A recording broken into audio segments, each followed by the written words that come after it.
bilang mga mananampalataya, bilang tayo ay mga sumasamba, kumikilala sa ating Panginoong Kristo, pinarapat din po niya na tayo po ay laging kasama niya.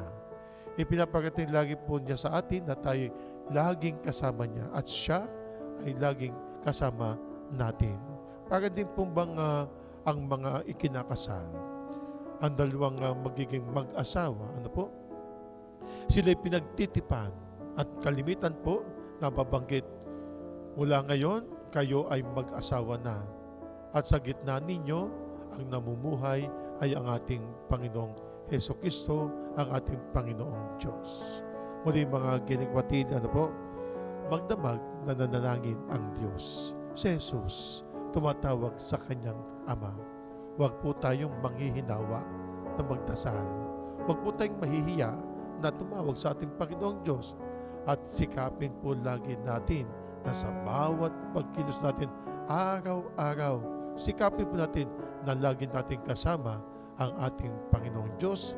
Hindi man po sa panalangin, sa bawat pagtatrabaho natin, sa bawat paggalaw natin, sikapin po natin tawagin o isama lagi natin, konsultahin natin ang ating Panginoong Diyos.